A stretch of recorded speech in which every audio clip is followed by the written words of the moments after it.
Para falar sobre as mudanças no Código de Processo Penal, está aqui no estúdio o subprocurador-geral de Justiça do Ministério Público do Rio de Janeiro e professor de Direito Penal, Cláudio Soares Lopes. Boa noite, subprocurador.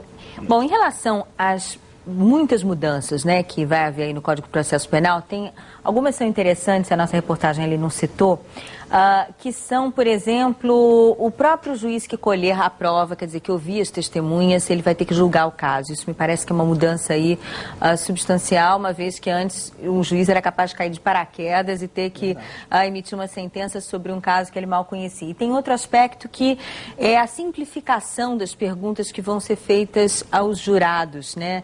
Em vez de perguntas muito técnicas, que até às vezes um jurista tem dificuldade de responder, perguntas mais diretas, ou seja, acusado ou inocente. Queria que o senhor falasse um pouquinho desses dois aspectos. Bom, boa noite. As mudanças que foram realizadas agora no Código de Processo Penal, a nosso ver, foram mudanças muito positivas.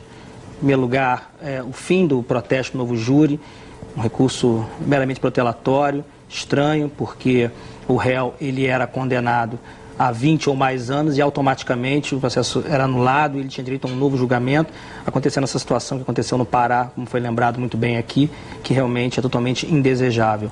Até porque ele tem um outro recurso, que é o recurso de apelação. Se a decisão for manifestamente contrária à prova dos autos, o tribunal remete ele a novo júri. Mas da forma como era, realmente era inadmissível. Essa questão também que você lembrou muito bem agora, nos parece que é bastante importante também, porque não havia no processo penal o princípio da identidade física do juiz. Quer dizer, em outras palavras, o juiz que colhia a prova, que ouvia as testemunhas, necessariamente não era o juiz que julgava a causa. E isso realmente acarretava, às vezes, situações muito ruins, porque o juiz não tinha ouvido as testemunhas, não tinha tido a apreciação pessoal dos acontecimentos, né? Isso dificultava muito e nem sempre a justiça era bem feita, né? E eu acho que também agora a simplificação do julgamento do tribunal do júri, com perguntas mais objetivas ao jurado, que é um leigo que muitas vezes não tem realmente a mínima noção de questões jurídicas, técnicas, de direito penal, processual penal. Acho que agora fica muito mais fácil, fica muito mais parecido com o sistema americano, aquele sistema de meio que quase que culpado e inocente, né? Vai se perguntar diretamente a ele se o réu deve ser absolvido. E ele poderá julgar melhor, assim, de uma forma mais simples, e acho que isso vai facilitar realmente que a justiça seja feita de forma melhor. Agora, doutor Cláudio, de qualquer maneira, o judiciário tem aí esse prazo de 60 dias, de 2 meses, para se adaptar às novas mudanças. O advogado-geral da União disse que o efeito na prática só deve acontecer dentro de 1 ano. Ele vê uma expectativa um pouco mais longa. O senhor acha também isso? É possível que até que realmente essas adaptações surtam efeito, demande um tempo um pouco maior.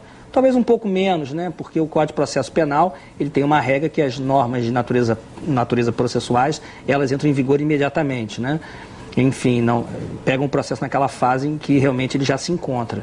Mas acreditamos que realmente, talvez um prazo talvez um pouquinho mais otimista, um pouquinho menos tempo, já seja possível o judiciário e todos que operam, o Ministério Público, os advogados, possam se adaptar às mudanças. Em relação à questão das indenizações, era uma loucura, né? Porque era preciso entrar com uma outra ação, uma ação civil para conseguir uma indenização. Quer dizer, uma pessoa que foi baleada e teve que gastar dinheiro com tratamento médico, com psicólogo, com isso, com aquilo, e aí tem uma indenização aí por danos variados, né? Morais e materiais e tal.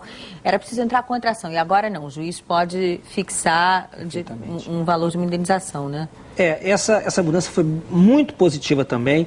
É uma mudança que já havia previsão na lei ambiental, que é de 1998, mas que era restrita a crimes ambientais, mas agora foi estendida aos demais crimes. Então isso é muito interessante, né? Porque a vítima, evidentemente, não só com todo o sentimento do crime que fora vítima, exatamente, ela depois ainda tinha que demandar um tempo enorme para conseguir uma indenização pelos prejuízos sofridos com a infração penal.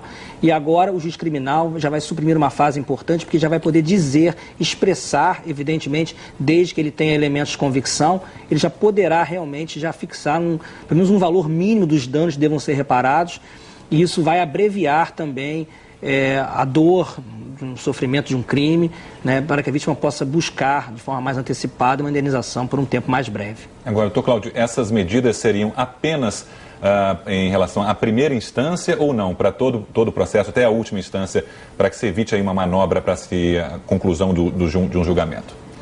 Essas mudanças, elas, na verdade, elas funcionam como um todo, né? Mas, em princípio, essas mudanças elas visam mais o primeiro grau, uma celeridade maior no primeiro grau. Não houve, assim, uma mudança substancial do julgamento em segundo grau. Mas acreditamos que, realmente, com essas modificações, agora a justiça ficará mais ágil, mais rápida, pelo menos na parte criminal. Bom, que todo mundo quer ver, certamente. Bom, muito obrigada pela sua participação aqui. A gente agradeço. entrevistou o subprocurador-geral de Justiça do Ministério Público do Rio e também professor de Direito Penal, Cláudio Soares Lopes. Obrigada. Muito obrigado.